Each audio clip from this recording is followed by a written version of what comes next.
हरे कृष्णा कृष्णा कृष्णा हरे हरे हरे राम राम राम हरे हरे।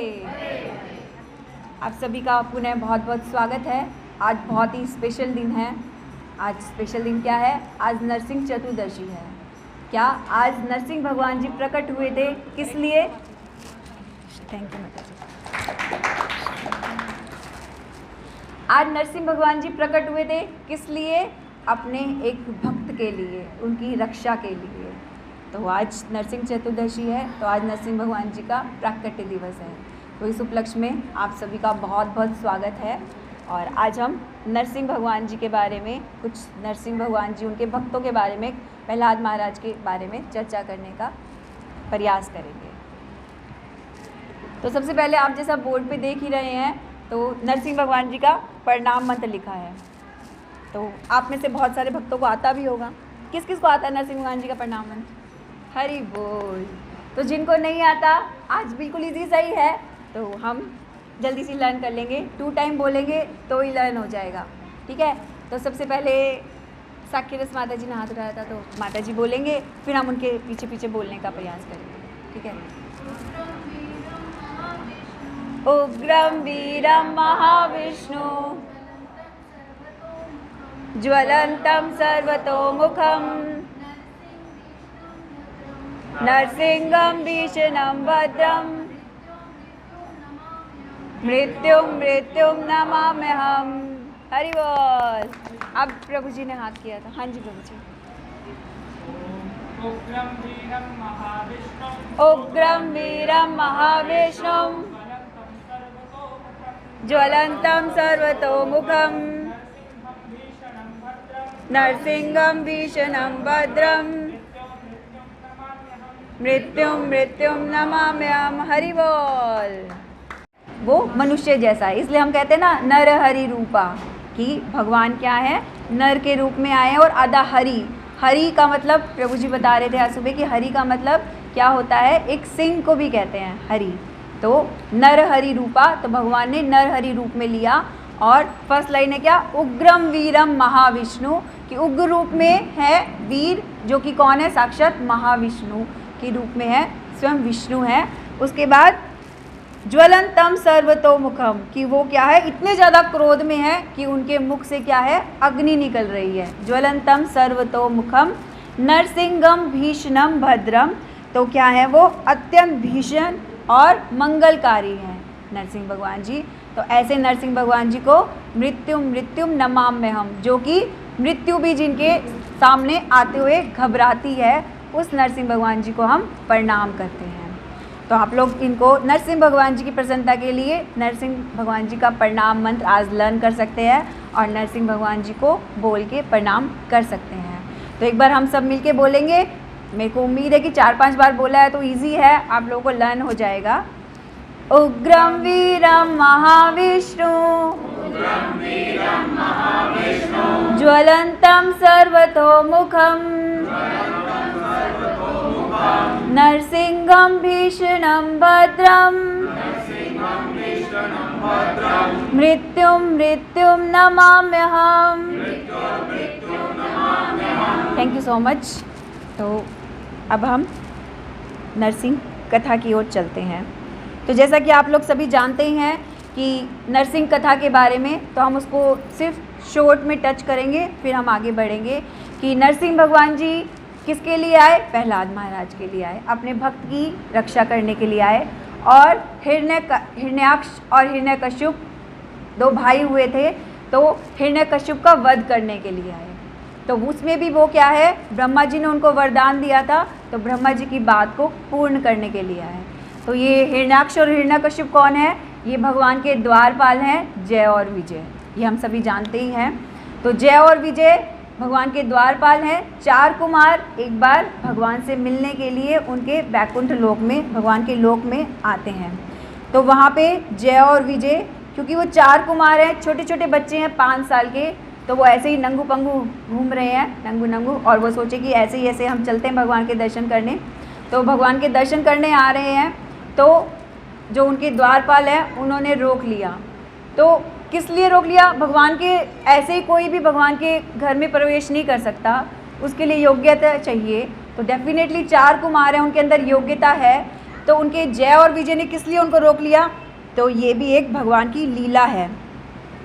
तो भगवान क्या चाह रहे थे कि अपना वीर, जो भगवान की क्या कहेंगे उसको, बाहुबल दिखाना चाह रहे थे भगवान जी अपना, कि कितने स्ट्रॉन्ग है भगवान जी। ऐसे मजाक में कई बार ऐसे भी कह देते हैं, एक बार भगवान जी बैठे थे तो लक्ष्मी जी ने भगवान से कहा, मतलब सोचा मन ही मन में कि भगवान जी की सारी भुजाएं, भगवान जी बहुत ही कोमल हैं, सॉफ्ट, कमल के साथ भगवान जी की तुलना की जाती है। तो कमल की पंखुड़ियाँ आपने देखी होगी तो बहुत सॉफ्ट होती है। तो लक्ष्मी जी को लगा कि भगवान तो बहुत सॉफ्ट है, पता नहीं ये लड़ भी सकते हैं या नहीं, मतलब शौर्य है कि नहीं है। तो ऐसा उन्होंने सोचा। तो फिर अपनी वाइफ की, वो भी एक भगवान की वो हैं, सेवक हैं लक्ष्मी जी। तो भगवान ने ऐसा सोचा कि चलो लक्ष्मी जी की इच्छा पूरी की जाए।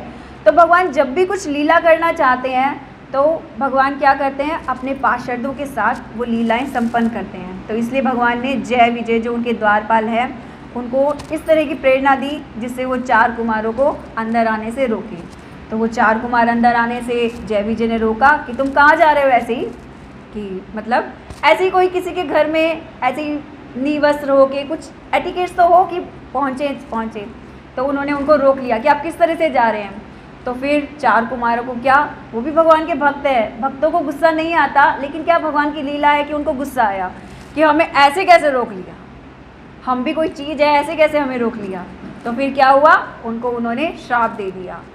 4 कुमारों ने जय विजय को श्राप दे दिया कि क्या तुम कैसे असुरों वाला कार्य कर रहे हो, कि हम तो भगवान से मिलना चाह रहे हैं लेकिन क्या आप लोग हमें जाने नहीं दे रहे हैं, तो आप असुरों वाला कार्य कर रहे हैं, आपकी बुद्धि भ्रमित हो गई है, इसलिए आप 3 टाइम आप मृत्युलोक में जाएंगे और 3 टाइम आप असुर कुल में जन्म लेंगे।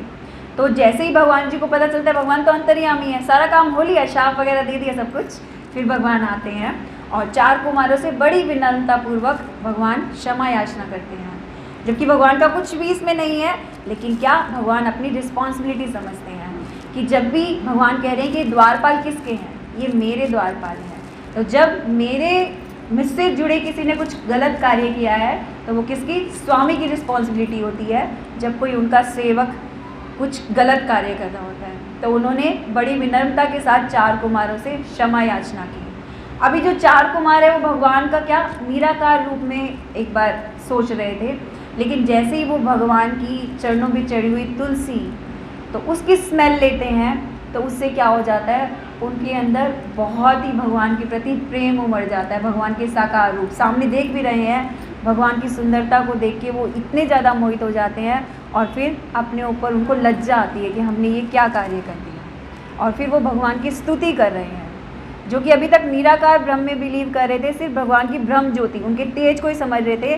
लेकिन क्या हुआ, तो ये भगवान की एक इस तरह की भी लीला थी कि जिससे क्या वो भगवान के साकार रूप के प्रति, भगवान के प्रति आकर्षित हो। तो उसके बाद 4 कुमार भगवान से स्तुति करते हैं। तो भगवान चाहते तो जय और विजय का जो शाप है उसको उससे फ्री कर सकते थे, लेकिन भगवान की अरेंजमेंट थी ये, तो इसलिए भगवान ने कहा कि ये 4 कुमारों से कहा कि आपका जो शाप है ये डेफिनेटली उसको कंप्लीट करेंगे और ये 3 टाइम्स क्या करेंगे, मृत्युलोक में जाएंगे। तो वही जय विजय क्या, पहले उसमें हिरण्याक्ष और हिरण्यकशिप के रूप में आते हैं। हिरण्याक्ष का वध करने के लिए भगवान वराह रूप में आते हैं और हिरण्यकशिप का वध करने के लिए भगवान नरसिंह रूप में आए। उसके बाद वही रावण और कुंभकर्ण के रूप में आए, जिनका वध करने के लिए स्वयं भगवान राम आए। और उसके बाद वो दंतवक्र और शिशुपाल के रूप में आए, जिनका वध करने के लिए भगवान कृष्ण आए स्वयं। और उसके बाद ऐसा बोलते हैं कि कलयुग में जगाई और मधाई के रूप में आए, जिनका वध करने के लिए, वध मतलब उनकी जो अंदर की बुरी, क्योंकि चैतन्य महाप्रभु ने किसी का भी वध नहीं किया। किसका वध किया चैतन्य महाप्रभु ने, उनके अंदर जो अनर्थ है, जो उनके अंदर बुराइयां हैं, उसका वध किया। तो इसी तरह से उन्होंने जगाई मधाई के अंदर जितने भी बुरे कार्य थे, करने की प्रवृत्ति थी, उस प्रवृत्ति का नष्ट करके उनको कृष्ण भक्ति, कृष्ण प्रेम प्रदान किया। तो आज तो हम इन कथाओं से, भगवान की कथा से हम क्या होता है सुनने से, उससे क्या हमारे अंदर एक आशा की, उम्मीद की किरण जगती है और एक बड़ा प्रेम उमड़ता है भगवान के प्रति कि क्या भगवान कितने ज़्यादा भक्त वत्सल हैं और कितने ज़्यादा कृपालु हैं, कि भगवान क्या अपने भक्तों की, भगवान भगवद गीता में भी कह रहे हैं 4 चैप्टर के 8 श्लोका में, परित्राणाय साधूनाम विनाशाय च दुष्कृताम धर्म संस्थापनाधाय संभवामि युगे युगे, कि मैं 3 कार्यों के लिए हर युग में जन्म लेता हूँ। क्या? परित्राणाय साधूनाम, अपने जो भक्त हैं उनका उद्धार करने के लिए, और विनाशाय च दुष्कृताम, जो दुष्ट लोग हैं उनका विनाश करने के लिए, और धर्म संस्थापनाधाय, की धर्म की पुनः स्थापना करने के लिए, संभवामि युगे युगे, तो मैं हर युग में प्रकट होता हूँ। तो भगवान का वचन है तो भगवान अपने वचन को पूरा करते हैं। और हम बहुत सारी स्टोरीज़ हैं, भागवतम में भी है, श्रीमद् भागवतम में, कि और अलग अलग ग्रंथों में हम पढ़ते हैं कि भगवान क्या, जब भी उनके भक्तों पे कोई भी कष्ट आता है तो भगवान स्वयं प्रकट हो जाते हैं या किसी माध्यम से अपने भक्त के कष्ट का निवारण करते हैं। तो एक छोटी सी स्टोरी सुनाती हूँ मैं, जिससे हमें लगेगा कि भगवान, जैसे हम बात करते हैं कि सतयुग में भगवान प्रकट हुए प्रहलाद महाराज के लिए, ठीक है, तो इसी तरह से हमें लगता है कि हम प्रहलाद महाराज की तरह तो नहीं हैं, पता नहीं हमारे लिए भगवान जी आएंगे या नहीं आएंगे। तो कभी कभी क्या होता है, हमारा मनोबल डाउन हो जाता है, कि लगता भी है कि इतने टाइम से माला कर रहे हैं, ऐसे भी हम रीडिंग भी कर रहे हैं, लेकिन क्या हम जब अपने अंदर के ही बुरे विचारों से नहीं उभर पा रहे, उससे ही नहीं निकल पा रहे, तो क्या हम भगवान को प्रसन्न कर पाएंगे, हम उनके प्रिय बन पाएंगे। तो ये एक कलयुग की स्टोरी है और अभी कुछ साल पहले की स्टोरी है। तो क्या होता है, ये जो भगवत दर्शन मैगज़ीन आती है तो उसके अंदर एक स्टोरी आई थी ये। तो एक बार ये फॉरेन की है, ये इंडिया से बाहर की है। तो एक छोटी सी बच्ची होती है, तो वो अपने मम्मी पापा के साथ एक इस्कॉन टेम्पल जाती है। आप लोग सभी जानते हैं कि इस्कॉन के सभी मंदिरों में नरसिंह भगवान जी की पूजा की जाती है। तो वो इस्कॉन टेम्पल जाती है। तो इस्कॉन टेम्पल जाती है वो, ठीक है, राधा कृष्णा के बारे में उसके मम्मी पापा ने उसको बताया है तो वो जानती है उनके बारे में थोड़ा सा। तो वो नरसिंह भगवान जी की पिक्चर के आगे जाके खड़ी हो जाती है और वो अपने मम्मी पापा से क्वेश्चन करती है कि ये कौन है। बच्चों को तो अजीब सा लगता है ना कि जनरली उन्होंने देखा नहीं क्या है, तो वो क्वेश्चन करती है कि मम्मी क्या है ये, पापा ये क्या है। तो उसके मम्मी पापा बताते हैं कि ये नरसिंह भगवान जी हैं और उनके पास में कौन खड़े हैं, ये प्रहलाद महाराज जी हैं। तो बच्चों को थोड़ा सा इसलिए भी लगता है कि ये हमसे रिलेटेड है, क्यों, क्योंकि वहाँ पे साथ में प्रहलाद महाराज हैं, छोटे से बच्चे हैं 5 साल के। तो इसलिए फिर वो उनके मम्मी पापा बताते हैं उनको स्टोरी कि कैसे वो प्रहलाद महाराज की रक्षा करने के लिए भगवान ने ये इतना भीषण उग्र रूप धारण किया था। तो फिर उस बच्ची को तो राधा कृष्ण की बजाय उस रूप से आकर्षण नहीं होता, उनको नरसिंह भगवान जी से आकर्षण हो जाता है। वो अब सोते जागते उठते बैठते क्या करती है, नरसिम्हा नरसिम्हा करती रहती है एवरी टाइम, कि मेरे नरसिम्हा। जैसे आजकल सॉफ्ट टॉयज़ आते हैं ना, तो उसी तरह से उसके पापा मम्मी उसको सॉफ्ट टॉयज़ दिलवा देते हैं नरसिंह भगवान जी का, प्रहलाद महाराज का। तो वो अपने साथ रखती है बच्ची, और क्या, नरसिम्हा अब मेरे साथ सोएंगे, नरसिम्हा मेरे साथ खेलेंगे, नरसिम्हा मेरे साथ खाएंगे। तो उठते बैठते सोते जाते क्या करती है, नरसिंह भगवान जी का स्मरण करती रहती है। तो एक बार क्या होता है कि वो बॉल के साथ खेल रही है अपने घर के बाहर ग्राउंड में। तो अचानक से क्या होता है, उसकी बॉल जो है वो मारती है उसको किक, तो उसकी बॉल पैरों से, गेट खुला है बाई चांस, और वो सड़क पे चली जाती है। उसके घर के बाहर रोड है सीधा, तो वो सड़क पे चली जाती है। वो बच्ची ध्यान नहीं देती, नरसिम्हा नरसिम्हा करे जा रही है और बाहर की तरफ भागे जा रही है। ऊपर 2nd फ्लोर पे उसके पिताजी खड़े हैं और वो देख रहे हैं कि वो बच्ची क्या, कुछ नहीं उसका ध्यान है, उसका सिर्फ ध्यान अपनी बॉल की तरफ है और वो क्या कर रही है, बाहर की तरफ चले जा रही है। तो वो बाहर की तरफ जा रही है, अचानक से क्या होता है, एक बहुत बड़ा ट्रक आता है उसके सामने और उस ट्रक से उसको बहुत ज़ोर से कंप्लेन की, क्या नरसिंह भगवान जी अपने नेल्स क्यों नहीं कट करते हैं। तो हम लोग, ये स्टोरीज़ होती हैं, ये आर्टिकल्स आते हैं, इसलिए रीडिंग करने के लिए कहा जाता है, जिससे हमें प्रेरणा मिलती है कि हम भी क्या कर सकते हैं, भगवान के प्रिय बन सकते हैं। उनके भक्तों की कथाएं सुन के, उनके भक्तों के बारे में डिस्कशन करके, तो हम भी भगवान के प्रिय बन सकते हैं। इम्पॉसिबल नहीं है, लेकिन क्या है, प्रयास करने पड़ेंगे हमें कि जैसे वो बच्ची क्या है, एवरी टाइम क्या नरसिंह भगवान को याद कर रही थी। और भगवान भगवद गीता में कह भी रहे हैं, सततम कीर्तयन्तम, कि मुझे हर समय मेरा स्मरण करो। अब उस बच्ची ने नरसिंह भगवान जी को ऐसे नहीं देखा था। हम कहते हैं कि भगवान दिख जाए तो हमारा प्रेम हो जाए। अब एक जीवित बंदे से तो प्रेम कर सकते हैं, अब जो दिखता नहीं उससे कैसे प्रेम करें। तो उस बच्ची की क्या इतनी ज़्यादा आस्था थी, मम्मी पापा ने बताया, देखा और नरसिंह भगवान जी पे आस्था हो गई। लेकिन हमारी आस्था क्या होती है, डगमगाती रहती है कि वही ना, एक जोक आता है कि हम कृष्ण को पुकारें, पता नहीं कृष्ण आएंगे नहीं आएंगे, पुकार सुनेंगे नहीं, चलो राम को पुकार लेते हैं, फिर राम आएंगे कि नहीं आएंगे, चलो हनुमान जी को पुकार लेते हैं। तो क्या है, ठीक है कि भक्त है, भगवान है, लेकिन क्या हमारी आस्था डगमगा जाती है, हमारी श्रद्धा जो है वो बहुत कोमल है। तो कोमल श्रद्धा है, इसलिए हम पूरा अच्छे से फेथ नहीं कर पाते, ट्रस्ट नहीं कर पाते, इसलिए क्या हो जाते हैं, हम बहुत जल्दी हताश हो जाते हैं। तो इसलिए आज हमें नरसिंह भगवान जी से प्रे करनी चाहिए, प्रहलाद महाराज से प्रे करनी चाहिए कि हमारे अंदर की जो ये संशय प्रवृत्ति है उससे हम ऊपर उठ सकें और हम अपनी जो श्रद्धा है वो अच्छे से आपके ऊपर विकसित कर सकें। और नरसिंह भगवान जी को कहते हैं भक्ति विघ्न विनाशक नरसिंह देव भगवान जी, कि क्या जो हमारी भक्ति में जितने भी विघ्न आते हैं नरसिंह भगवान जी उन सब का विनाश कर देते हैं। जैसे प्रहलाद महाराज की भक्ति में क्या, हिरण्यकश्यप एक बहुत बड़ा विघ्न, उनके स्वयं के पिता, प्रहलाद महाराज के पिता क्या एक विघ्न बन रहे थे, तो क्या नरसिंह भगवान जी ने उनकी भक्ति के जो विघ्न थे उनको दूर कर दिया।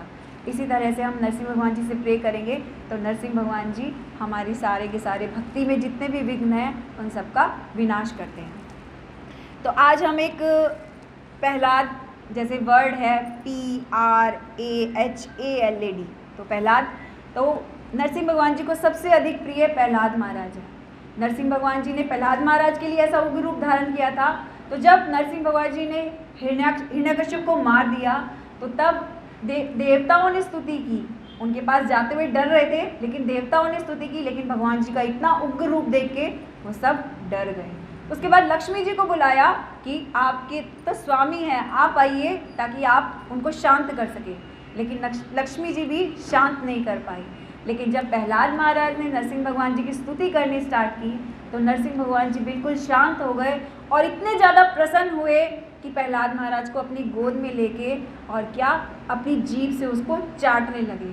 इतने ज़्यादा उनको आनंद का अनुभव हुआ और उसके बाद से ही इस आनंद के अनुभव को फील करते करते नरसिंह भगवान जी को क्या लगा कि जैसे प्रहलाद महाराज जी इतने ज़्यादा आनंदित हो रहे हैं, उसी तरह से क्या भगवान को इच्छा हुई कि मैं भी क्या पिता और माता को स्वीकार करूं। तो उसके बाद से भगवान ने क्या माता पिता स्वीकार की। उसके बाद भगवान ने वामन रूप धारण किया तो उसमें माता पिता स्वीकार किए। तो हम ये बात कर रहे थे, तो नरसिंह भगवान जी क्या जब प्रहलाद महाराज ने उनकी स्तुति की तो बिल्कुल शांत हो गए और आनंदित हो गए। तो नरसिंह भगवान जी की प्रेम से, नरसिंह भगवान जी की प्रार्थनाओं से भगवान क्या संतुष्ट हो गए, आनंदित हो गए। तो हमें भी क्या करना है, प्रहलाद महाराज के पद चिन्हों का अनुसरण करते हुए क्या भगवान के प्रे करनी है और भगवान की स्तुति करनी है, जिससे क्या हम नरसिंह भगवान जी की कृपा को आकर्षित कर सकें, उनको प्रेम को आकर्षित कर सकें। तो मैंने ये प्रहलाद की वर्ड पे ही एक छोटी छोटी फॉर्म्स बनाई है, प्रहलाद की फुल फॉर्म्स, जिसमें हमारे जो हम नवधा भक्ति करते हैं, भक्ति के जो 64 अंग हैं वो भी कवर अप हो जाते हैं। तो प्रहलाद नाम से ही क्या है, उनके आचरण को हम उनकी टीचिंग को समझ सकते हैं और एक डिवोशनल पाथ पे अच्छे से अग्रसर हो सकते हैं। तो फर्स्ट लिया मैंने लेटर P। तो P से क्या है, हमें प्रीचिंग करनी है और प्रेयर्स, ऑलवेज क्या प्रीचिंग मूड में रहना है।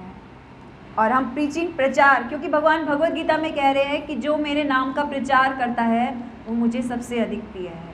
तो हम बहुत बार स्टोरी सुनते हैं कि एक बच्चा है अमीर माँ बाप का, सबसे अमीर माँ बाप का बच्चा है, वो अपने माता पिता से बिछुड़ गया है। तो अब आप कोई उसको भोजन खिला दे, कुछ उसको खाना खिला दे और उसको अच्छे अच्छे टॉय दिलवा दे, तो बच्चा क्या है थोड़े टाइम के लिए संतुष्ट होएगा, लेकिन उसको असली संतुष्टि कब मिलेगी, जो वो अपने माता पिता से मिल जाएगा।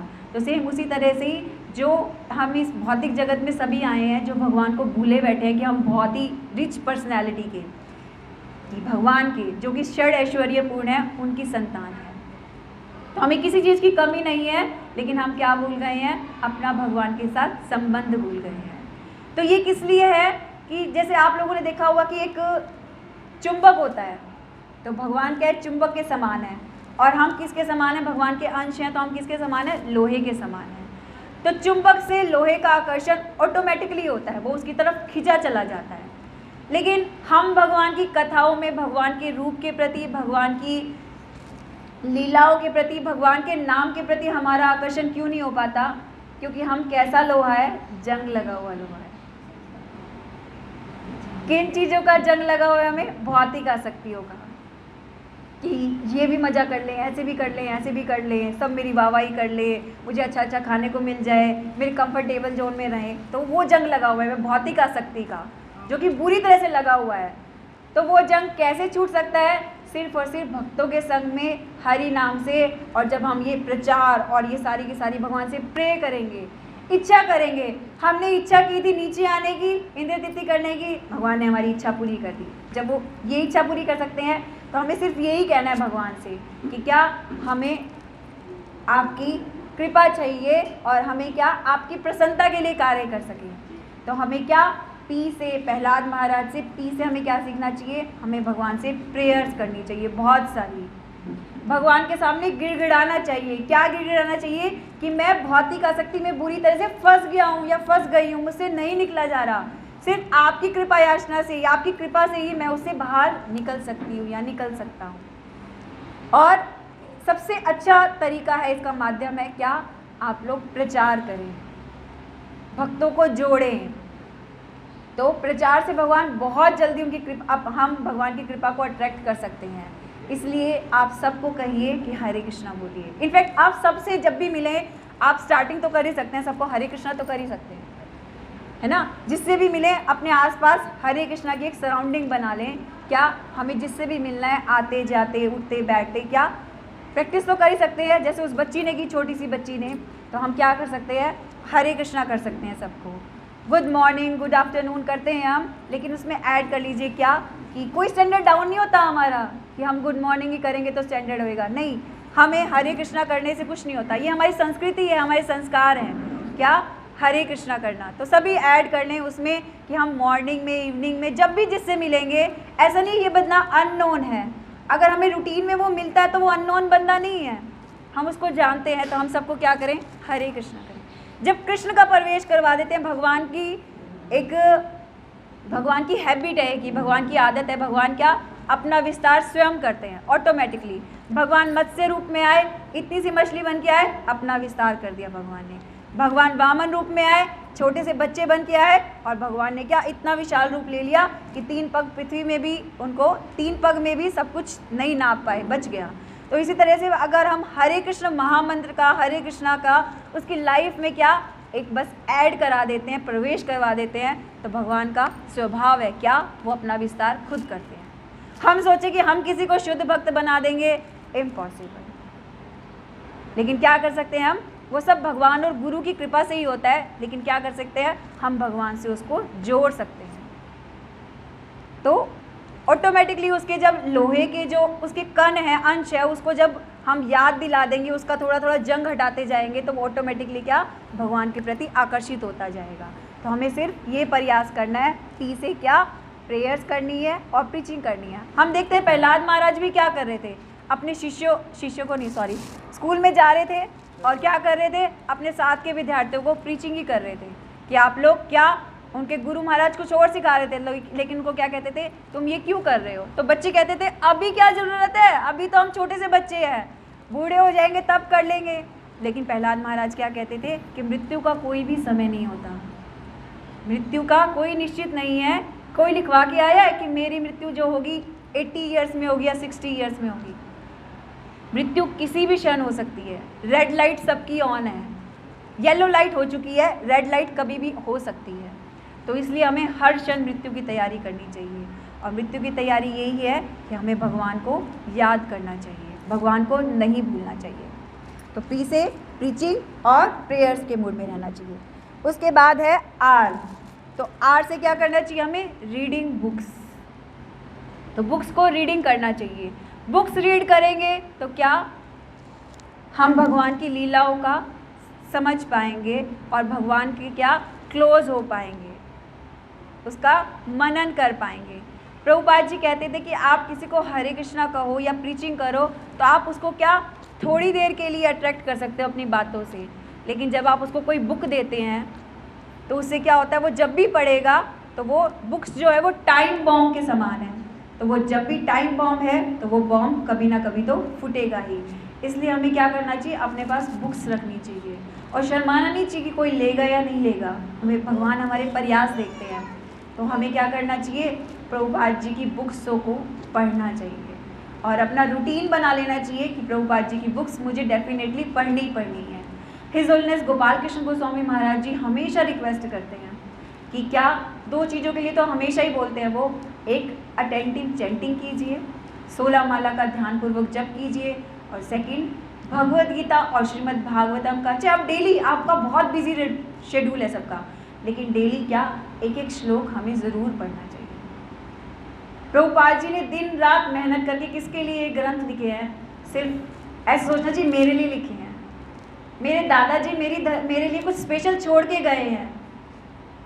तो जब हम ऐसा सोचेंगे कि मेरे दादाजी मेरे लिए कुछ छोड़ के गए हैं तो हम ज़्यादा उससे अटैच हो पाएंगे और फिर अपने और कामों को इम्पोर्टेंस कम देके प्रभुपाद जी की बुक्स को रीड करेंगे और जब पढ़ेंगे उसको तो क्या उसको वितरित भी करेंगे।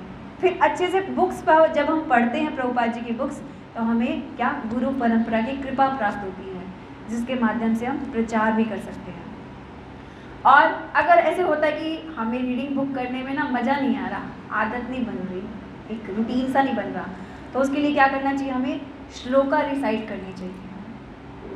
रिसाइट श्लोका, आर से क्या, श्लोका को रिसाइट करना चाहिए। जब हम श्लोका रिसाइट करते हैं तो दो चार भक्त कि आज हमने ये वाला श्लोक किया, ये वाला श्लोक कहाँ पे है, तो उसके माध्यम से हम बुक को खोलते हैं और हमारा उत्साह बढ़ता है श्लोका का उच्चारण करने से। तो किसी ना किसी तरह से हम अपने आप को एक हैबिट डालें, आदत डालें कि हमें ज़रूर ही क्या रीडिंग करनी है। तो प्रभुपाद जी की बुक्स बहुत सारी हैं यहाँ पे, प्रभुपाद जी की बुक्स तो आप उनको लेके जा सकते हैं। ऐसे लग रहा है कि हम इतनी मोटी बुक कैसे पढ़ेंगे, तो प्रभुपाद जी ने इसलिए क्या छोटी छोटी बुक्स भी लिखी हैं, पतली पतली सी बुक्स हैं, तो आप उसको पढ़िए। और ये क्या है, रीडिंग जो है वो एक वही रीडिंग का भी उसी तरह से ही है जैसे भगवान विस्तार करते हैं ना, हमें क्या एक बार हम स्टार्ट करते हैं रीडिंग करना तो फिर क्या हमें इसकी लत पड़ जाती है, और ये कोई बुरी लत नहीं है, ये अच्छी लत है। फिर हम और पढ़ना चाहते हैं, एक बुक हो गई प्रभु जी अगली और चाहिए, फिर दूसरी, फिर तीसरी, फिर चौथी, इस तरह से हमें क्या हैबिट बन जाती है। और रीडिंग बुक्स तो बहुत अच्छी आदत है, इससे क्या हम हमेशा उत्साहित रह सकते हैं। तो इसलिए हमें प्रभुपाद जी की बुक्स ज़रूर पढ़नी चाहिए। तो आप लोग सभी ये संकल्प भी कर सकते हैं कि क्या हम लोग बुक्स रीडिंग ज़रूर करेंगे। और इसके लिए केशव कृष्ण प्रभु जी ने क्या एक ग्रुप भी स्टार्ट किया हुआ है, तो वो क्या है, हर हफ्ते भगवत गीता के 10 श्लोक डेली 2 श्लोका पढ़ते हैं। तो वीक में क्या 5 दिन 10 श्लोक हो जाते हैं, 2 करके। तो आप भक्तों का अलग अलग ग्रुप बनाए हुए हैं, पांडव ग्रुप, तो उसमें भक्तों के संग में आप वो 2 श्लोक पढ़ सकते हैं। और फिर 5th डे शाम को आपके पास एक क्विज़ आती है चेक करने के लिए कि मैंने क्या पढ़ा और मेरी बुद्धि में कितना मैं उसको समझ पाया। तो उसके बाद क्या, उसके बाद हम वो क्विज़ खोलते हैं, किसके लिए, एक तरह से रिवीज़न के लिए। तो वो क्विज़ होती है, तो उसमें सैटरडे तक का टाइम होता है, आप वो क्विज़ खेल सकते हैं। उसके बाद संडे को हिसार प्रचार समिति, इस्कॉन प्रचार समिति की तरफ से फिर उनको गिफ्ट दिए जाते हैं। तो इस तरह से आप भी, लगता है कि हमें नहीं पढ़ना, बहुत सारे भक्त ऐसे हैं कि मैं मेरा खुद का ही एक्सपीरियंस बताऊं तो पहले ऐसा लगता था कि इतनी मोटी बुक कैसे पढ़ी जाएगी, ये तो बहुत, क्योंकि हम स्कूलों में ऐसे ही पढ़ते हैं, रीडिंग का हैबिट कम ही रहती है सबकी, लेकिन धीरे धीरे बहुत कम बच्चे होते हैं जो अच्छे से रीडिंग करते हैं। तो पहले ऐसे लगता था, लेकिन जब स्टार्ट किया तो अब इतनी ज़्यादा आदत पड़ गई है कि रीडिंग ना करो तो ऐसा लगता है कि दिन में कुछ किया ही नहीं। तो 1 घंटा 1.5 घंटा कहाँ चला जाता है पता ही नहीं। और बहुत सारे भक्त ऐसे हैं जो 4-4 5-5 घंटे तक रीडिंग कर लेते हैं। तो कुछ तो स्पेशल होगा तभी रीडिंग कर पा रहे हैं। तो इसलिए आप लोग पी से प्रीचिंग प्लस प्रेयर्स आर से क्या, reciting shloka and reading books. उसके बाद ए, प्रहलाद महाराज की स्पेलिंग से ही ले रहे हैं हम सारे के सारे भक्त, क्योंकि प्रहलाद महाराज के उसी से ही हम सीख पा रहे हैं कि किस तरह से प्रहलाद महाराज भगवान को सर्व कर रहे थे, भगवान के प्रिय बन पाए। तो ए से क्या है, एसोसिएशन ऑफ डिवोटीज। तो हमें क्या रहना है, सबसे सेफ जोन में। भक्ति कैसे, भक्ति आगे बढ़ती है कैसे, भक्तों के संग में। तो हमें अपनी भक्ति को बढ़ाने के लिए क्या करना पड़ेगा, भक्तों के संग में रहना होगा। क्योंकि भक्तों के संग के बिना, जैसे अभी थोड़े दिन पहले बॉम्बे से एक प्रभु जी आए थे, तो उन्होंने बहुत अच्छा एग्जाम्पल दिया था कि जैसे झाड़ू की सीखें होती हैं, तो अगर एक भी झाड़ू की सीख अलग होती है तो क्या हम उसको क्या करते हैं, कूड़े में बुहार देते हैं कि कूड़ा बन जाती है वो। इसी तरह से क्या, अगर हम भक्तों के संग में नहीं रहेंगे तो क्या होता है कि भौतिक आसक्ति हमारी इतनी ज़्यादा प्रबल हो जाती है कि जिससे क्या हम सभी चीज़ों को कैजुअली लेने लग जाते हैं कि क्या चले जाएंगे, क्या है, कुछ नहीं होता, संडे पैसे, वही तो हर बार वही चीज़ें सुनाते हैं, फिर हमें क्या वो कैजुअली लगने लग जाती है चीज़ें। इसको एक एग्जाम्पल से और समझ सकते हैं कि जैसे एक वृक्ष के साथ एक टहनी जुड़ी हुई है, तो जब तक वो वृक्ष के साथ जुड़ी रहती है तो क्या हरी भरी रहती है, लेकिन जैसे ही वो टहनी वृक्ष से तोड़ के अलग कर दी जाती है, कुछ टाइम तक तो लगेगा कि हमें हरी भरी है, लेकिन कुछ टाइम बाद क्या होगा, वो सूख जाती है। तो इसलिए हमारी, और जो सूख जाता है तो क्या वो बहुत जल्दी टूट जाता है। तो हम अपने आप को चेक कर सकते हैं, जब हम बहुत ज़्यादा हताश हो जाते हैं, डिप्रेशन हो जाता है या मन नहीं लगता भक्ति में कार्य करने का, तो क्या है, हम कहीं ना कहीं भक्तों के संग से दूर हैं। तो हमें जरूर भक्तों का संग करना चाहिए। किस लिए कि जैसे होता है ना कि पेड़ को पोषण मिलता है कैसे, जड़ में पानी देने से, और जब वो मिट्टी, सूरज, सब कुछ कनेक्टिविटी बनी रहेगी उसकी नीचे से। तो इसी तरह से हमारी भक्ति को पोषण कैसे मिलता है, जब तक हम भक्तों के संग में रहेंगे, उनसे सुनते रहेंगे, उनसे चर्चा करेंगे कि मुझे ये डिफ़िकल्टी आ रही है, तो भक्त किस माध्यम से बताते हैं, अपने एक्सपीरियंस से कि ऐसा होता है, कोई बात नहीं, मेरे साथ भी ऐसा होता था, कोई ना, आप ऐसे कर लो, बिल्कुल ठीक हो जाएगा। तो भक्त क्या है, अपने रियलाइजेशन से, अपने एक्सपीरियंस से बताते हैं कि हम किस तरह से हमेशा उत्साहित रह सकते हैं। और प्रभुपाद जी ने अपनी बुक्स में सब कुछ दिया है, तो प्रभुपाद जी की बुक्स पढ़ के भी हम प्रभुपाद जी का संग कर सकते हैं। तो क्या होता है कि ग्रंथ जो होते हैं वो जल्दी से हमें समझ नहीं आते, हमें लगता है कि ये क्या बात कर रहे हैं। तो उन ग्रंथों को हम कैसे समझ सकते हैं, भक्तों के संग में। तो इसलिए हमें भक्तों का संग बहुत ज़्यादा ज़रूरी है अपने भक्ति को पोषण देने के लिए। तो इसलिए, और प्रहलाद महाराज ने भी क्या किया था, प्रहलाद महाराज को भक्ति कैसे प्रहलाद महाराज की जागृत हुई थी, नारद मुनि का संग करके। प्रहलाद महाराज की मदर को तो सारे के सारे देवता लोग पकड़ के लेके जा ही रहे थे कि क्या ये तो हिरण्यकश्यप का पुत्र है, तो जैसा हिरण्यकश्यप वैसा ही पुत्र होगा, तो क्या पहले ही इसको गर्भ में इसका विनाश कर देना चाहिए, क्यों इसको बाहर आने दें और इसको फिर दूसरा हिरण्यकश्यप बनने दें। तो देवता लोग तो उसको लेके ही जा रहे थे कयादु को, लेकिन क्या नारद मुनि आए और बोले क्या कि आप लोग कयादु को मत लेके जाइए, इनके गर्भ में क्या है, एक महाजन पल रहा है। प्रहलाद महाराज क्या है, 12 महाजनों में से एक है। महाजन मतलब जो महान जन हैं, जिनके पद चिन्हों का हमें अनुसरण करना चाहिए। तो प्रहलाद महाराज ने क्या किया, नारद मुनि ने कयादु को अपने आश्रम में रखा, अपने संरक्षण में रखा, और डेली उसको कृष्ण कथा, भगवान की चर्चा सुनाते थे, चर्चा करते थे भगवान की। लेकिन क्या हुआ, कयादु को तो कुछ नहीं समझ आया, लेकिन प्रहलाद महाराज अंदर से सब कुछ सुन रहे थे। तो प्रहलाद महाराज ने क्या किया, नारद मुनि का संग किया, जिसकी वजह से क्या हुआ, वो इतने अच्छे भक्त बन पाए। तो इसलिए हमें भी क्या करना चाहिए, एसोसिएशन ऑफ डिवोटीज़ का एसोसिएशन करना चाहिए अपनी भक्ति को पोषण देने के लिए। उसके बाद है एच, पी से प्रीचिंग प्रेयर्स, आर से रिसाइटिंग श्लोका रीडिंग बुक्स, और ए से एसोसिएशन ऑफ डिवोटीज़, एच से है हियरिंग कथा। क्या करना चाहिए, हमें श्रवणम करना चाहिए। जब हम श्रवणम करते हैं, कथा सुनते हैं, तो क्या होता है, एक यही है बस 2 कान जिनके ढक्कन मोस्टली खुले ही रहते हैं, वो भी बंद हो जाता है, हम सो जाते हैं, आंखें भी बंद हो जाती हैं, ठीक है। तो कृष्ण कथा से क्या हो सकता है, हमारे हृदय का शुद्धिकरण हो सकता है। अभी पीछे ना एक वीडियो आ रही थी, तो आप लोगों ने देखा होगा, एक मतलब प्रैक्टिकली करके दिखाया हम कि क्या एक बाउल लिया उन्होंने, तो उसमें जैसे होता है ना अलग अलग कलर डाल देते हैं, तो क्या होता है वो सारा काला बन जाता है। इसी तरह से उन्होंने क्या किया, एक बाउल लिया, उसके अंदर क्या, पहले ईगो डाली, फिर लस्ट डाली, अलग अलग कलर का फ्लेवर दिया, पहले ईगो डाली, फिर लस्ट डाली, फिर एंगर डाला। इसी तरह से हमारे जितने भी बुरे बुरे हमारी प्रवृत्तियां हैं वो सब डाली, तो उससे क्या हो गया, बुरी तरह से वो काला हो गया। इसी तरह से हम देखते हैं हमारा हृदय भी क्या है, काला हुआ है। तो आप लोगों का तो नहीं है, आप लोग अच्छे हैं इसलिए आप लोग आए हैं श्रवण करने के लिए।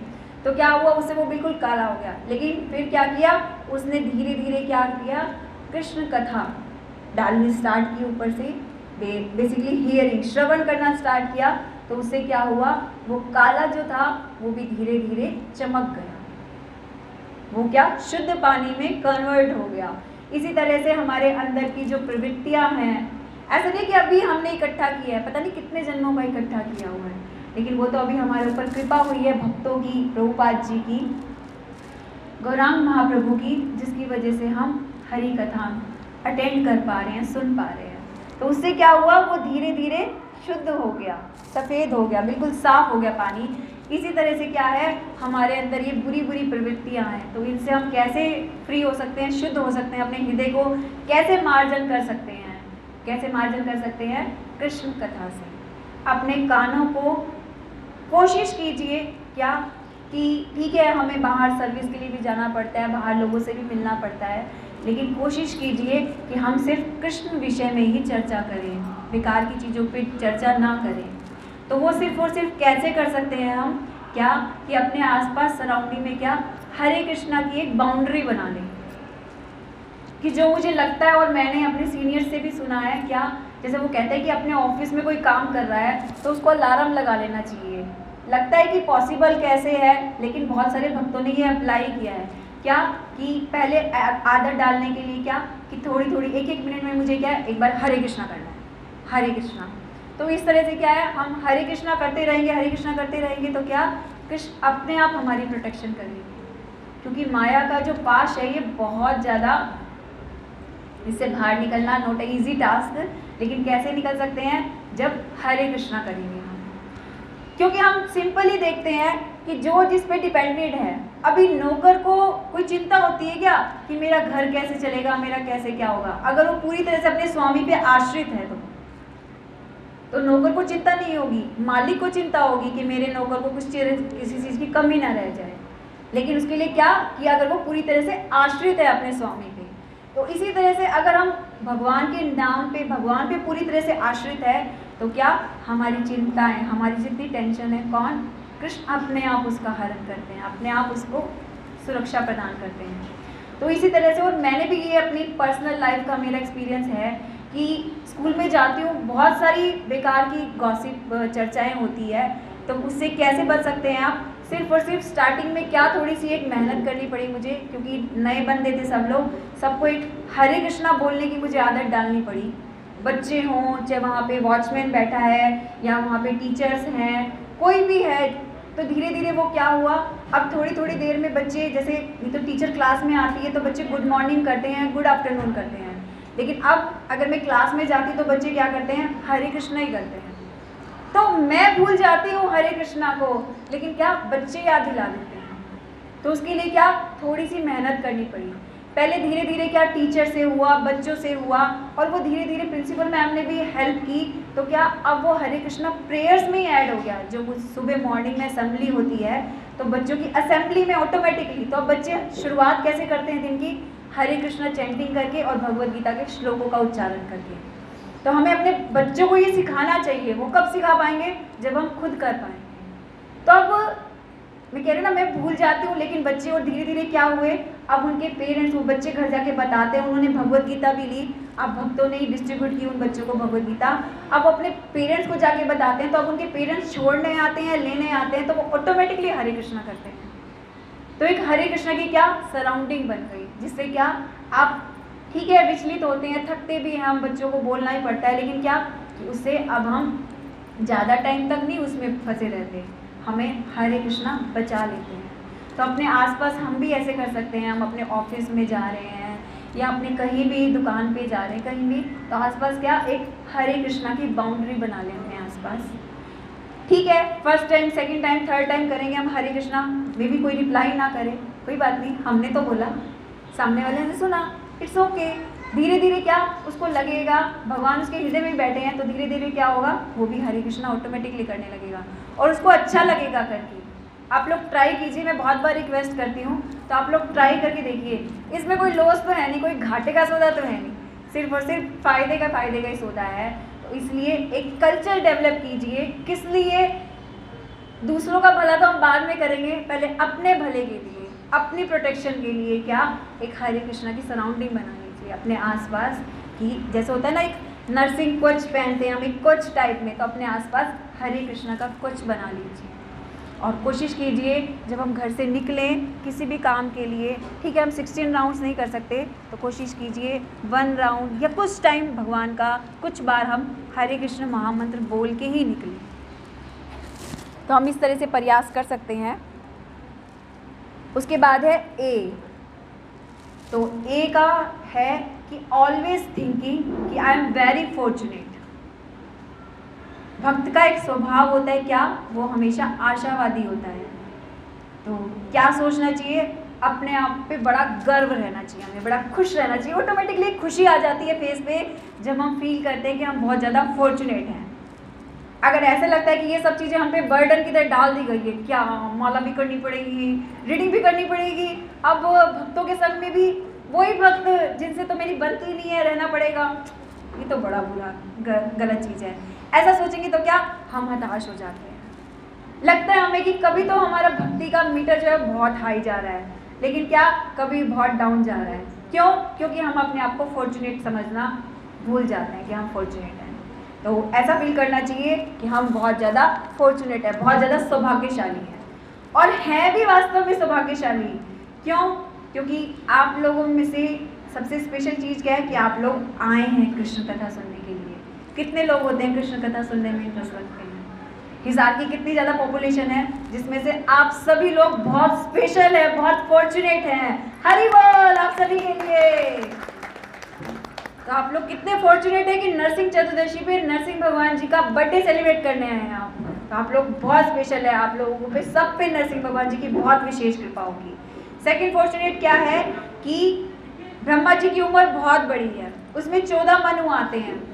तो उस 14 मनु में ऐसा नहीं है कि भगवान गौरांग महाप्रभु हर कलयुग में आते हैं। जो ये वाला कलयुग है इसको धन कलयुग कहा गया है। क्या? स्पेशल कलयुग। बड़े बड़े देवता भी इच्छा करते हैं कि हम इस कलयुग में हमारा जन्म हो, जिससे क्या शॉर्टकट मार के हम डायरेक्ट भगवान तक, गौरांग महाप्रभु तक पहुंच जाएं। तो हमारा बहुत स्पेशल सौभाग्य है प्रभुपाद जी की कृपा से क्या कि हम इस कलयुग में हमें गौरांग महाप्रभु मिले हैं। तो हमें अपने आप को जब भी डाउन होने लगे क्या सोचना चाहिए, मेरी लाइफ इसलिए नहीं मिली है डाउन होने के लिए, हताश होने के लिए। किस लिए मिली है कि मैं बहुत फॉर्चुनेट हूँ, मुझे सौभाग्य मिला है, एक शॉर्टकट मिला है। क्या? मुझे हरे कृष्ण महामंत्र का जप करना है, गौरांग महाप्रभु की सेवा करनी है, भक्तों के संग में रीडिंग करनी है, और मुझे कहाँ जाना है? गोलोक वृंदावन जाना है, गौरांग महाप्रभु के पास जाना है। तो अपने आप को बहुत ज़्यादा फॉर्चुनेट समझना चाहिए। तो ये फॉर्चुनेट कैसे समझ पाएंगे हम? जब भक्तों के संग में रहेंगे। अगर भक्तों के संग में नहीं रहेंगे तो बाहर वाले तो आपका मजाक ही उड़ाएंगे।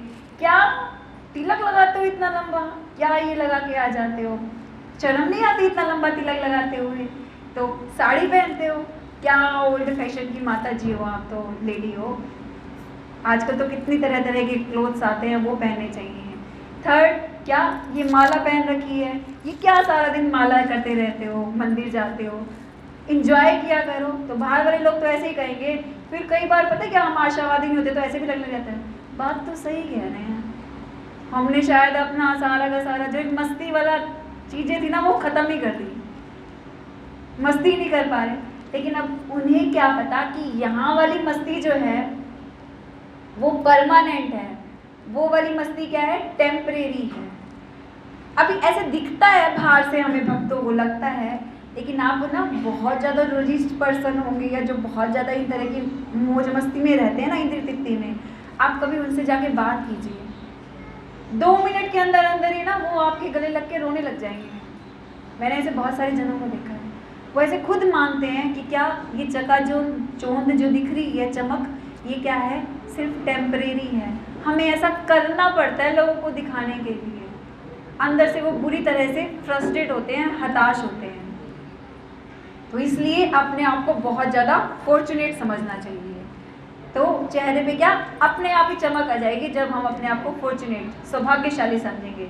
जब भी हताशा आए पास में, उत्साह डाउन हुए, तो सोचने लग जाना मैं बहुत फॉर्चुनेट हूँ, मैं प्रभुपाद जी का बहुत प्रिय हूँ, तभी तो मैं प्रभुपाद जी के मिशन में जुड़ पाया हूँ या जुड़ पाई हूँ, और मेरे को और प्रिय बनना है। कैसे? 90% कार्य तो हो चुका है हमारा, क्या करना है, 10% कार्य और करना है। बस जैसा हमें सीनियर्स ने इंस्ट्रक्शंस दिए हैं, हमें उसको फॉलो करना है। तो थोड़े दिन पहले हम मोगलीला प्रभु जी की एक छोटी सी वीडियो क्लिपिंग डली हुई थी, तो उसमें एक तरह से प्रभु जी समझा रहे थे। तो उसमें क्या था कि एक भक्त है, तो वो बहुत साल तक उसने भगवान की इस्कॉन से जुड़ा, माला भी की, सेवाएं भी की, चैंटिंग भी की, सब कुछ किया। तो वो पहुंच जाता है गोलोक वृंदावन धाम। तो गोलोक वृंदावन धाम पहुंच गया, तो प्रभु जी सिर्फ ये किस लिए बता रहे थे कि थोड़ा सा हम अलर्ट होके करें सब चीज़ें, तो इस तरह से हमें सिखाने के लिए। तो वो पहुंच जाता है गोलोक वृंदावन धाम, तो वहाँ पे उसको रोक लिया जाता है।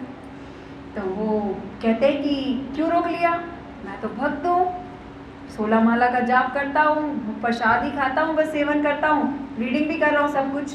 तो अमोलीला प्रभु जी बता रहे थे कि उस भक्त को वो कहते हैं, माला, तुमने माला की, कितनी ध्यानपूर्वक माला की, इधर उधर की बातें करते हुए, इधर उधर के दृश्य देखते हुए, ये सब कुछ देखते हुए। तो बोला इसके तुम्हें सिर्फ 2 पॉइंट्स मिलेंगे। जो वहाँ पे सिक्योरिटी गार्ड भगवान के भक्त खड़े थे, तो वो बोले सिर्फ 2 पॉइंट। अच्छा, एंट्री कितने नंबर वालों की है, कितने % वालों को एंट्री मिल जाएगी? तो बोले 100% वालों को एंट्री मिलती है। तो वो बोले कि सिर्फ 2% ही, मैंने तो इतना टाइम लगाया माला करने में। तो वो भक्त ऐसे सोचता है। फिर वो कहता अच्छा, मैंने तो सिर्फ प्रसाद ही खाया था। तो वो कहता प्रसाद, तुमने तो क्या भगवान को सिर्फ क्या समझा था कि क्या ये सिर्फ और सिर्फ भोगा ऑफरिंग मशीन है, कि भोग रखा, घंटी बजाई, टन मुंह से कुछ कुछ बोल दिया, पता नहीं मंत्र को भी सही उच्चारण कर रहे थे या नहीं कर रहे थे, और उठा लिया। और किसके लिए? क्या भगवान की प्रसन्नता के लिए कुछ बना रहे थे? भगवान से डिस्कस कर रहे थे कि भगवान जी ये बनाओ, ये खुश होके खाओगे? किस लिए? बच्चों से पूछ लिया, बेटा क्या खुश होके खाओगे, क्या बनाऊं? या प्रभु जी से पूछ लिया आपने, प्रभु जी क्या आप खाओगे, वो बना लेता हूँ। नहीं तो चलो आज हमारा मन कर रहा है, हमने ही खा लिया। भगवान कुछ कहते थोड़ी ना है, भगवान तो सब कुछ खा लेते हैं, लेकिन कितना हमने भगवान की प्रसन्नता के लिए बनाया। तो कहता है बात तो सही है, मन में सोचता है। तो वो कहता है कि अगर मैं तुम्हारी वीडियो दिखाऊं ना तुम्हें सारी की सारी, तुमने क्या क्या काम किया है, तो तुम खुद को शर्म आएगी अपने कार्यों पे। तो फिर वो कहता है कि इसके भी तुम्हें 2 पॉइंट्स ही मिलेंगे। सिर्फ 2 पॉइंट्स? बोलता है हाँ। बोला कि मैंने तो बुक्स रीडिंग भी की है। बुक्स रीडिंग की है? कैसी बुक्स रीडिंग करते थे? साथ में मोबाइल चलता था कि बुक्स रीडिंग करते करते साथ में ऐसा हो गया, आधी बार तो क्या झपकी लग जाती थी, सो ही जाते थे हम, पता ही नहीं चलता था। तो इस तरह की। तो बोला इसके भी 2 पॉइंट्स ही मिलेंगे। तो इस तरह करके उसके 6 पॉइंट हो गए। फिर वो कहता है मैं प्रचार के लिए जाता था, बुक डिस्ट्रीब्यूशन करने के लिए। तो बुक डिस्ट्रीब्यूशन करने के लिए जाते थे आप? हाँ, लेकिन मन में क्या भाव रहता था कि जल्दी से ले ये भक्त, और मेरी सेवा फारी कोई, मुझे टेम्पल में जाके दिखाना है कि मैंने आज इतनी बुक्स ली, सारे लोग मेरे लिए क्या बोलेंगे, हरि बोल। तो क्या हमने भगवान की प्रसन्नता के लिए कार्य किया या अपनी प्रसन्नता के लिए ज़्यादा किया? तो हमें अपने आप को चेक करना चाहिए। तो बोले चलो ठीक है, इसके लिए आपको 4 पॉइंट दे दिए, हरि बोल। तो उसके 10 पॉइंट्स हो गए। तो इस तरह से करते करते क्या उसके 20 हो गए कि मैंने सेवा की थी टेम्पल में, ऐसे की, तो 20 हो गए।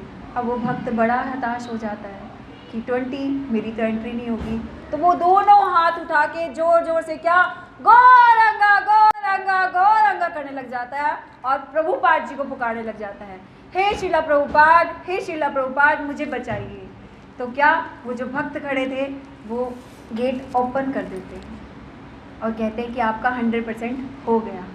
कि क्या प्रभुपाद जी को आप पुकारेंगे, प्रभुपाद जी की कृपा हो जाएगी हमारे ऊपर, तो क्या हमें गोलोक वृंदावन धाम के गेट ओपन हो जाएंगे।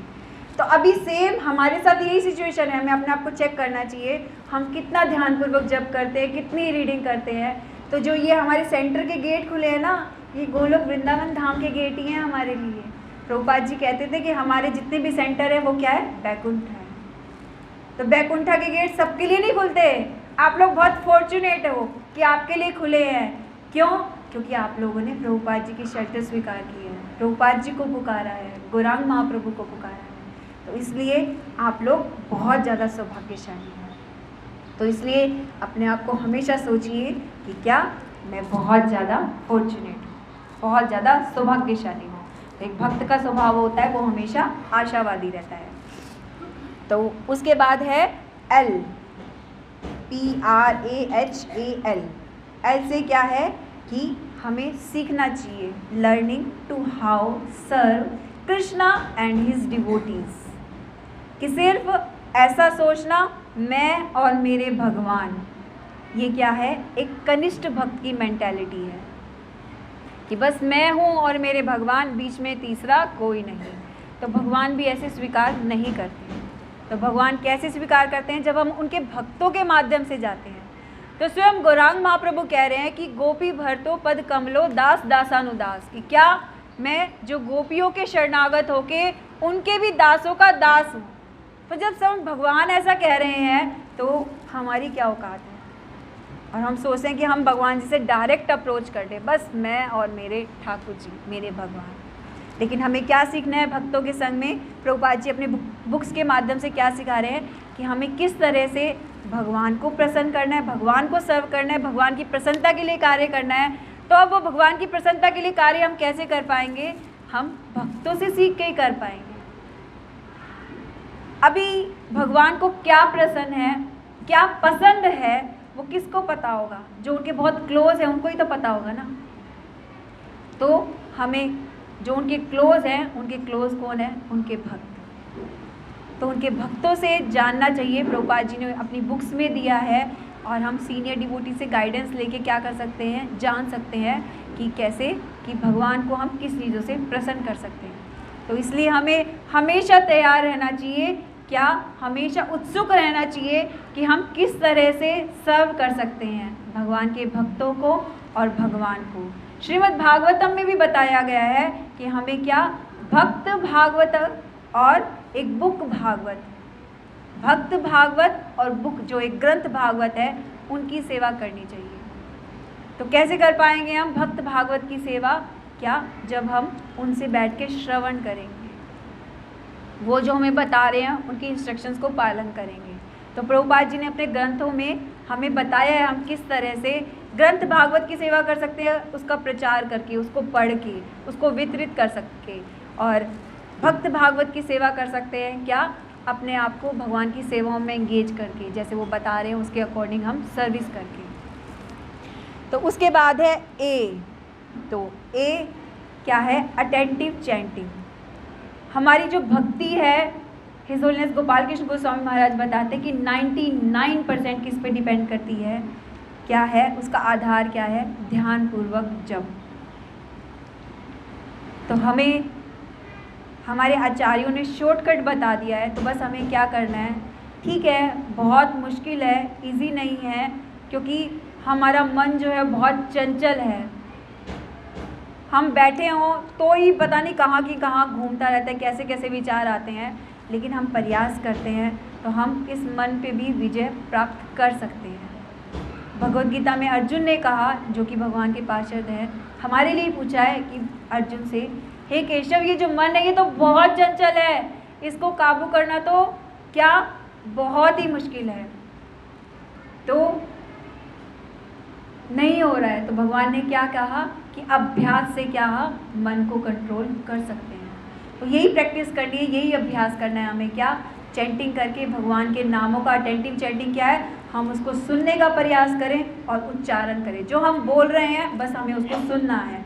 तो वो धीरे धीरे क्या हमारा मन उसका आदी होता जाएगा, उसको आदत पड़ती जाएगी। तो ए से क्या, अटेंटिव चैंटिंग करनी चाहिए, हमें ध्यानपूर्वक जप करना है ताकि हमारे हृदय का, चित्त का मार्जन हो सके। तो महाप्रभु भी अपने क्या उसमें बता रहे हैं, चेतो दर्पण मार्जनम भव महादावग्नि निर्पणम। महाप्रभु ने भी जो शिक्षाष्टकम दिया है तो उसमें सबसे पहले वो यही बता रहे हैं कि हम चित्त का मार्जन कैसे कर सकते हैं, श्रवण के माध्यम से। और अब लास्ट है क्या, डी। तो इसके 2 पार्ट्स हैं। डी से क्या, एक तो हमें डीटी वर्शिप करनी चाहिए। तो डीटी वर्शिप, हमारे घर में कोई डीटीज़ हैं तो बहुत अच्छी बात है, नहीं है तो हमें लेमिनेशन रख के डीटी वर्शिप करनी चाहिए। भगवान को चाहे हम प्रणाम करें, सीनियर्स कहते हैं चाहे हम 1 टाइम आरती कर लें, भगवान को फ्लावर्स ऑफर कर लें, भगवान को भोग ऑफर करें, तो छोटी छोटी सेवा आते जाते हम भगवान को सिर्फ प्रणाम करते हैं, तो उससे भी हमारा क्या होता है, भगवान के साथ एक संबंध बनता है। डीटीज़ क्या हैं, स्वयं भगवान है, साक्षात भगवान है। ऐसा नहीं है कोई ये पत्थर की मूर्ति है या कांच की मूर्ति है, नहीं, क्या है, स्वयं भगवान है। कलयुग के लोगों के लिए, हमारे लिए भगवान ने एक स्पेशल क्या है, वो डीटीज़ की फॉर्म में आए हैं। क्या, अपने साथ संबंध स्थापित करने के लिए, कि हमारा उनके साथ एक रिलेशन डेवलप हो, इसलिए वो डीटीज़ की फॉर्म में आए हैं। और कैसे डीटीज़ की फॉर्म में, पूरी तरह से वो किस पे डिपेंडेंट है, अपने भक्तों पे। भक्त चाहेंगे तो उठ जाएंगे, भक्त चाहेंगे तो खिला देंगे, भक्त चाहेंगे तो बिठा देंगे, तो पूरी तरह से क्या है, अपने भक्तों पे आश्रित। तो अपनी सेवा स्वीकार करने के लिए, भक्तों की सेवा स्वीकार करने के लिए क्या, डीटी वर्शिप, डीटीज़ की फॉर्म में आए हैं, इसलिए क्या, हमें डीटी वर्शिप करनी चाहिए। और ऐसे ही डी से क्या होता है, एक धाम यात्रा। तो हमें क्या करना चाहिए, भक्तों के संग में धाम यात्रा करनी चाहिए। अगर हम बगैर भक्तों के संग में जाते हैं तो क्या, हम धाम को रैलिश नहीं कर पाते, सिर्फ एक पिकनिक स्पॉट बन के रह जाता है। बहुत सारी चीज़ें होती है, मैं मेरे एक्सपीरियंस से बता रही हूँ कि मैं भी पहले जाती थी अपने माता पिता के साथ, ठीक है, हमारे घर में श्याम बाबा की मानता थी तो इस तरह से, लेकिन इतना डिटेल में सब चीज़ों को जितना प्रभुपाद जी ने और उनके जितने भी फॉलोअर्स हैं उन्होंने बताया है, भक्ति का क्या मतलब होता है, ऐसा और कहीं भी नहीं है। भगवद गीता भी पढ़ती थी मैं पहले, कि जो राम सुखदास जी की जो भगवद गीता होती है, गीता प्रेस वाली, वो पढ़ती थी। श्रीमद् भागवतम भी पढ़ती थी, हमारी दादी ने हमें बचपन से सुनाई है भागवतम की कथा, लेकिन प्रभुपाद जी ने उसको जिस तरह से पेश किया है, मैं उसको अब डिफ्रेंशिएट कर पा रही हूँ, तो उससे क्या है, हम समझ पाते हैं। तो वो कैसे समझ पाए, भक्तों के संग में, भक्तों के माध्यम से। तो इसलिए सबसे ज़्यादा प्रोटेक्शन, सेफ जोन क्या है, भक्तों के माध्यम से। तो हमें कभी भी धाम अकेले नहीं जाना चाहिए। ये बस जा रही है तो चलो इसमें बुक करा देते हैं, सारे भक्ति तो हैं, जो धाम जा रहे हैं इसका मतलब सारे भक्त हैं, नहीं, जो सारे धाम यात्रा कर रहे हैं वो सब भक्त नहीं हैं। धाम में जाके क्या, हम अपनी इन आँखों से भगवान के दर्शन नहीं कर पाते। क्यों? क्योंकि हमारी अभी आंखें शुद्ध ही नहीं है।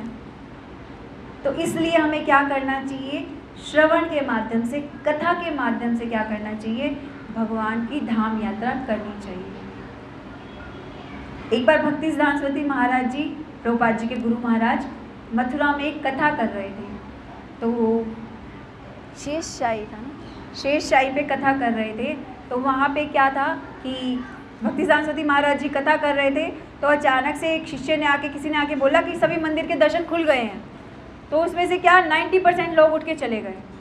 तो भक्ति सिद्धांत सरस्वती महाराज जी ने कहा कि हम इस कलयुग में अपनी आँखों के माध्यम से भगवान के दर्शन नहीं कर सकते, क्योंकि हमारे पास दिव्य चक्षु नहीं है। हमारे जो चक्षु हैं वो भौतिकता वाले चक्षु हैं। इन आँखों से हम एक जो बैक्टीरिया होते हैं उनको ही नहीं देख पाते, तो हम क्या भगवान को देख सकते हैं? उसके लिए हमें लेंस लेना पड़ता है देखने के लिए। साइंस में दिखाते हैं ना अलग अलग तरह से चीज़ें। तो इसी तरह से भगवान को हम कब, जब भक्त उसके बारे में चर्चा करेंगे, श्रवण बताएंगे, उसकी कथा करेंगे, तब हम उसका आस्वादन कर पाएंगे और उसको फिर समझ पाएंगे। तो इसलिए हमें भक्तों के संग में जाना चाहिए, ऐसे भक्तों के संग में जो प्रामाणिक हो, प्रामाणिक परंपरा से जुड़े हों और जो उसके बारे में अच्छे से जानते हों। तो इसलिए हमें धाम यात्रा करनी चाहिए, डेफिनेटली करनी चाहिए। और आप लोग खुद चेक कर पाएंगे कि क्या हम एक रूटीन में जाते थे धाम।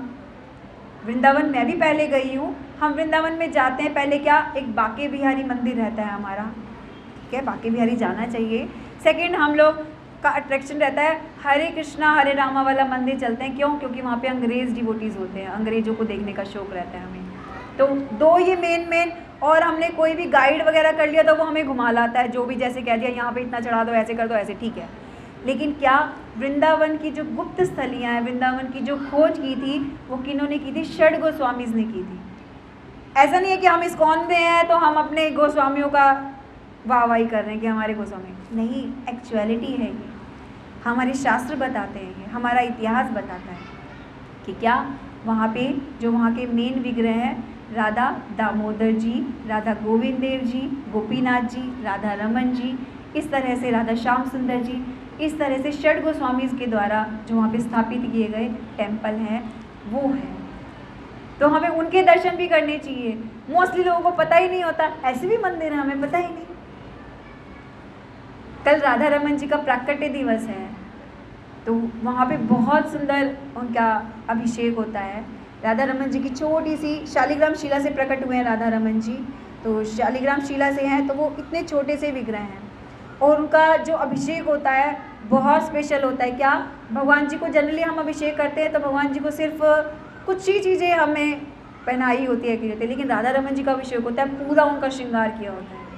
पैर में पायल भी है, हाथ में कंगन भी है, माथे पे मुकुट भी है, सब ज्वेलरी पहनी है उन्होंने और पूरी वाइट ड्रेस में होते हैं। कल पूर्णमासी है ना, तो वो ब्लैक कलर के हैं, शालिग्राम शिला से प्रकट हुए हैं। तो क्या आइज़ है उनकी बड़ी बड़ी, देखते हैं सबको, वाइट कलर के हैं। उसके ऊपर उनको सबसे पहले क्या केसर लगाया जाता है, येलो कलर का, वाइट पे येलो का कॉम्बिनेशन, और वो ब्लैक कलर के हैं। उनके तीत भी हैं, आपने देखा हो तो राधा रमन जी के। तो क्या भगवान की स्माइल और भी बड़ी हो जाती है अपने भक्तों को देख के। तो बहुत स्पेशल है कल, आज भी स्पेशल है, नरसिंह चतुर्दशी है तो कल भी स्पेशल है। कल राधा रमन जी का प्राकट्य दिवस है वृंदावन में। तो क्या फिर उनका अभिषेक होता है और बेहिसाब दूध से अभिषेक होता है कि कोई लिमिट नहीं है। शहद अभिषेक इतना ज़्यादा और इतने ब्यूटीफुल लगते हैं, इतने ब्यूटीफुल लगते हैं राधा रमन जी। और आचार्यगण ऐसा बताते हैं कि साक्षात गोलोक में भगवान का जो रूप है वो यही है। तो ये राधा रमन जी कैसे हैं? गोपीनाथ जी के और राधा मदन मोहन जी के और गोविंद देव जी के, तीनों का कंबाइंड कॉम्बिनेशन है राधा रमन जी। और गोपाल भट्ट गोस्वामी जी ने, जो हमारे षड गोस्वामीज में हैं, उनके निवेदन पे नरसिंह चतुर्दशी के दिन ही उनको किसी ने क्या किया था, कुछ वस्त्र प्रदान किए थे कि अपने डिटीज़ का श्रृंगार करना।